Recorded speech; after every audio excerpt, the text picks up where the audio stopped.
그들이 예수를 맡음에 예수께서 자기의 십자가를 지시고 해골, 히브리 말로 골고다라 하는 곳에 나가시니 그들이 거기서 예수를 십자가에 못 박을세. 다른 두 사람도 그와 함께 좌우편에 못 박으니 예수는 가운데 있더라. 빌라도가 패를 써서 십자가 위에 붙이니 나사렛 예수 유대인의 왕이라 기록되었더라. 예수께서 못 박히신 곳이 성에서 가까운 고로 많은 유대인이 이 패를 읽는데 히브리와 로마와 헬라 말로 기록되었더라. 유대인의 대제사장들이 빌라도에게 이르되, 유대인의 왕이라 쓰지 말고 자칭 유대인의 왕이라 쓰라. 내가 쓸 것을 썼다 하니라. 군인들이 예수를 십자가에 못 박고 그의 옷을 취하여 네 킷에 나눠 각각 한 기씩 얻고 속옷도 취하니 이 속옷은 호지 아니하고 위에서부터 통으로 짠 것이라. 군인들이 서로 말하되, 이것을 찢지 말고 누가 온나 제비 뽑자. 이는 성경에 그들이 내 옷을 나누고 내 옷을 제비 뽑나이다 한 것을 응하게 하려 함이로라. 군인들은 이런 일을 하고 예수의 십자가 곁에는 그 어머니와 이모와 글로바의 아내 마리아와 막달라 마리아가 섰는지라. 예수께서 자기의 어머니와 사랑하시는 제자가 곁에 서 있는 것을 보시고 자기 어머니께 말씀하시되, 여자여, 보소서, 아들이니이다. 또 그 제자에게 이르시되, 보라, 네 어머니라. 그때부터 그 제자가 자기 집에 모시니라. 그 후에 예수께서 모든 일이 이미 이루어진 줄 아시고 성경을 응하게 하려 하사 이르시되, 내가 목마르다 하시니 거기 신 포도주가 가득히 담긴 그릇이 있는지라. 사람들이 신 포도주를 적신 해면을 우슬초에 메어 예수의 입에 대니 예수께서 신 포도주를 받으신 후에 이르시되, 다 이루었다 하시고 머리를 숙이니 영원히 떠나가시니라. 요한복음은 예수님의 재창조 사역을 보여주고 있습니다. 하나님께서 창조하신 아담과 하와, 인류가 범죄함으로 하나님과 단절되게 되었습니다. 하나님이 꿈꾸셨던 아름다운 사랑의 공동체가 파괴되어진 것이죠. 성부, 성자, 성령의 이 사랑의 서클에 인간을 포함시키셔서 하나님의 그 사랑의 공동체가 확장되길 꿈꾸셨는데 그것이 파괴되어졌습니다.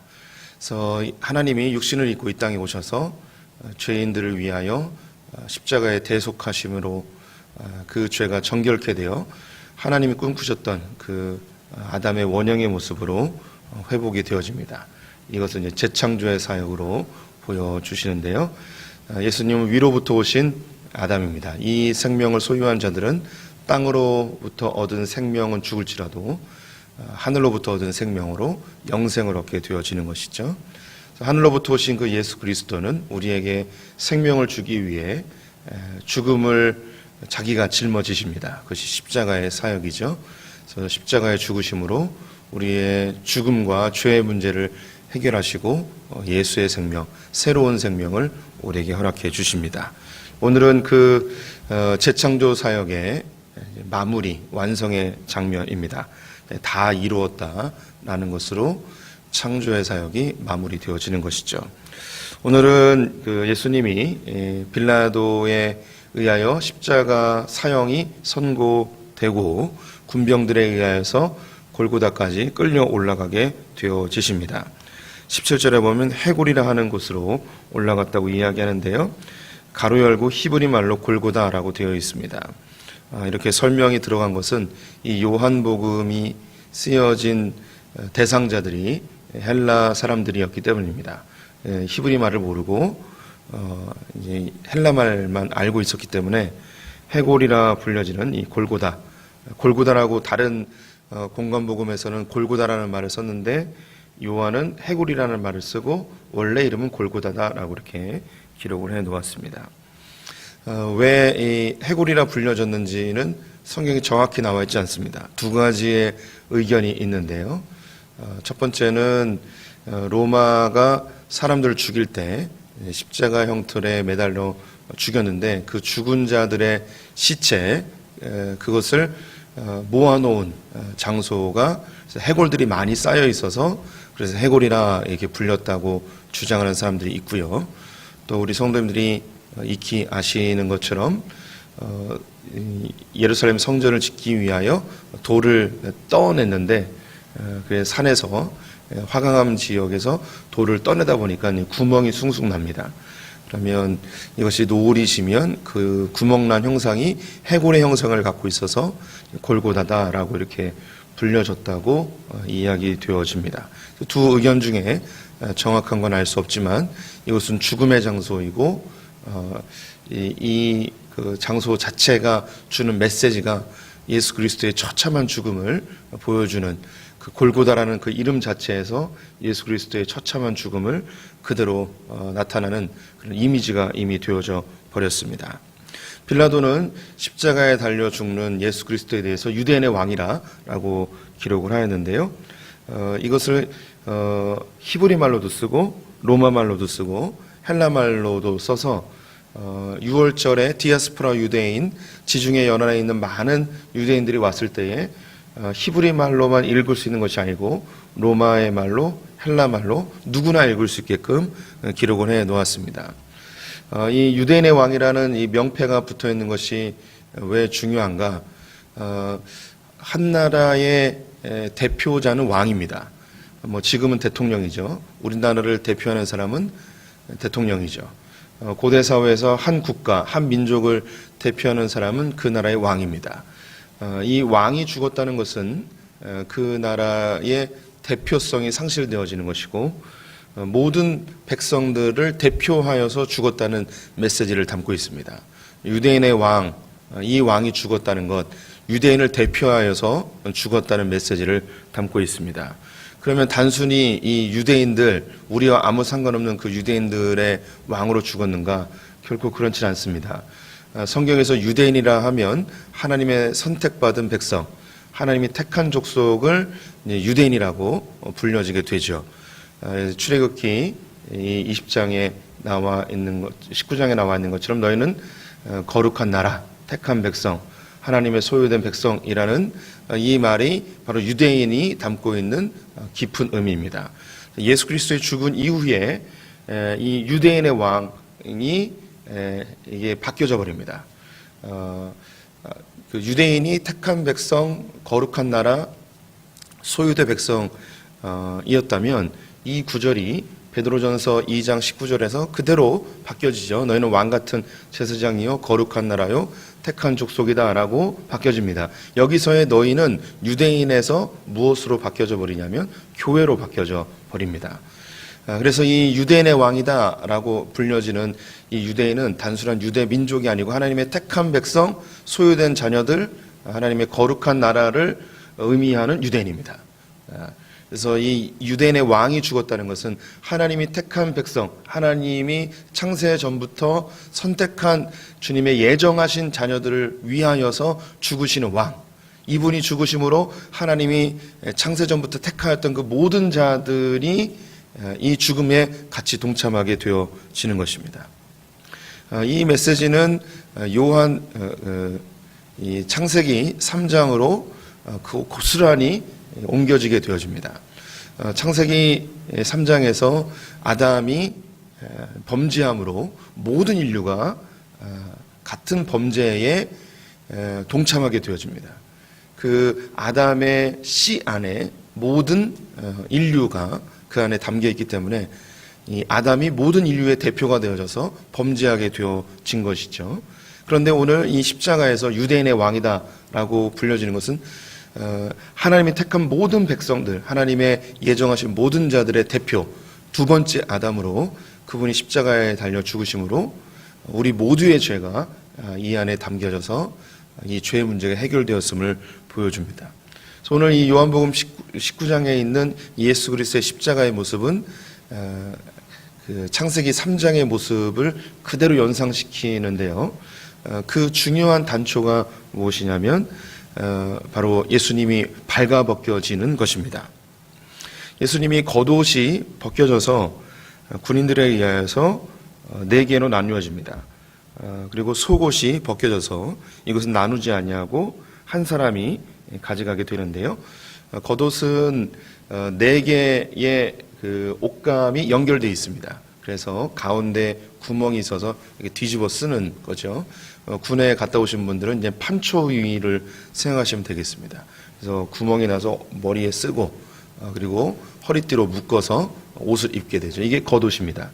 겉옷은 길이가 길어서 4개로 나뉘어진 것을 꼬매서 하나의 옷감으로 만드는 것이죠. 그래서 이 바느질만 흘러내면 4조각으로 쉽게 구분이 됩니다. 그래서 나눠 가진 거죠. 그런데 속옷은 호지 아니하였다라고 되어 있는데 이것은 꿰매지 아니하였다는 겁니다. 이 속옷은 그냥 하나의 통으로 이루어진 거죠.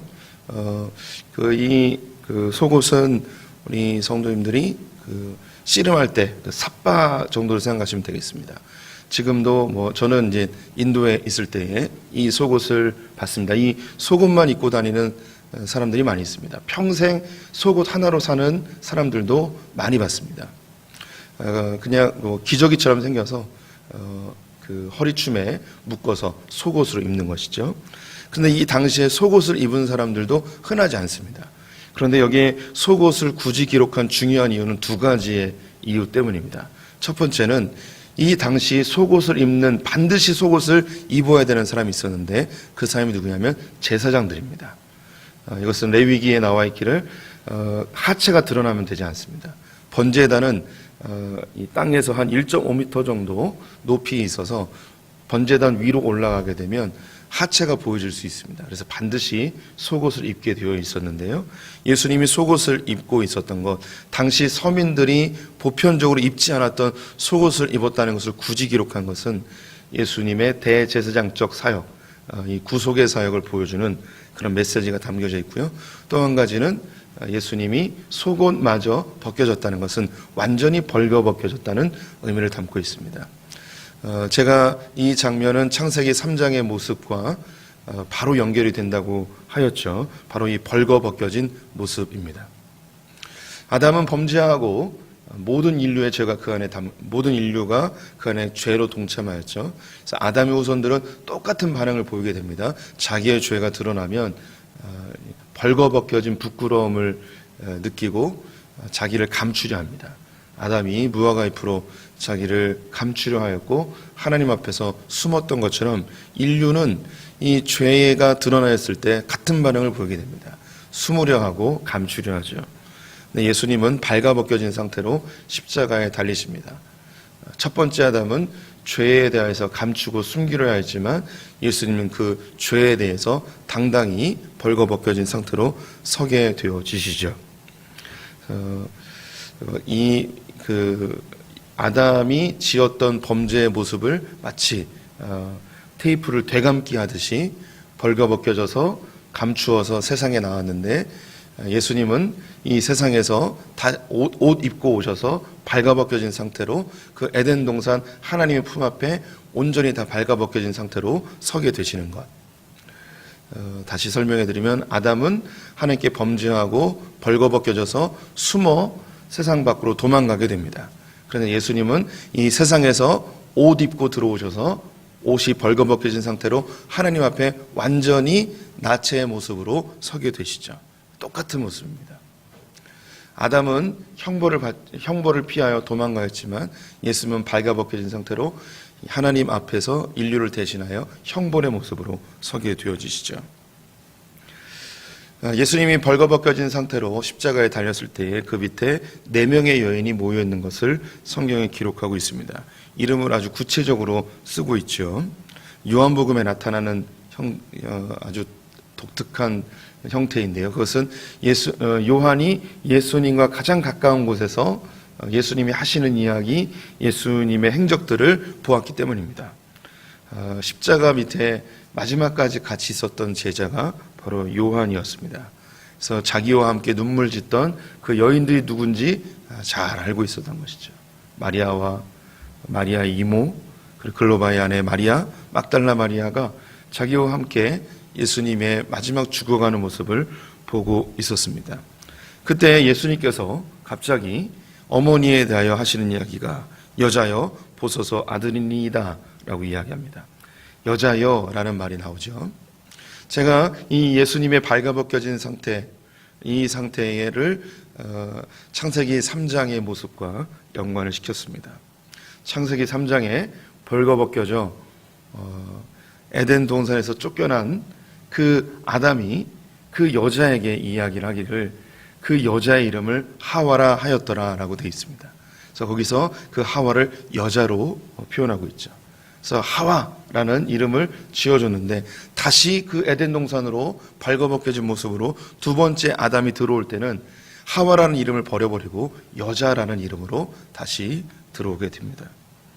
이 여자는 요한복음 2장에 나오는 그 여자와 같은 여자입니다. 이것은 신랑 되신 예수 그리스도가 신부 되어진 존재인 여자, 에덴 동산에서 아담이 여자에 대해서 이야기하는 것처럼 예수님이 자기의 신부 되어진 자를 여자라고 호칭하게 되어지죠. 어머니가 단순히 마리아 어머니가 아니라 예수를 낳은 여인, 이사야서에 있는 처녀, 그리고 구약의 표현에 신부 이스라엘, 예수를 낳은 이 여자. 근데 이 여자가 예수 그리스도의 신부가 되어지는데요. 아들이니이다 라고 이야기합니다. 여기서 이 아들은 그 27절에 요한을 향하여서 이야기하는 내 어머니다 라고 이야기하는 것과 연관되어집니다. 이제 예수님은, 육신의 예수님은 죽으시고 승천하시게 되지만 그 어머니를 자기가 사랑하는 요한에게 맡깁니다. 어머니, 이제 내가 어머니를 공양할 수 없으니 이 옆에 있는 이 요한이 어머니를 잘 모실 겁니다. 요한에게 부탁합니다. 요한아, 이제 내가 생을 마감하니 네가 나의 어머니를 너의 친어머니처럼 모셨으면 좋겠다 라고 개인적으로 부탁을 하는 것이죠. 그래서 요한은 예수님의 어머니 마리아가 돌아가실 때까지 돌보는 역할을 하게 됩니다. 사도 요한은 에베소 교회에서 목회를 하다가 생을 마감하게 되었고요. 예수님의 어머니 마리아도 이 에베소 교회에서 마지막을 지내다가 돌아가시게 됩니다. 그래서 에베소에 가게 되면 성모 마리아 무덤 교회가 그곳에 존재하고 있습니다. 여기서 이 요한은 단순히 요한이 아니고 제자라는 말을 사용하면서 제자들이 이 예수를 낳은 이 어머니에 대하여서 너의 어머니로 대하라 이야기합니다.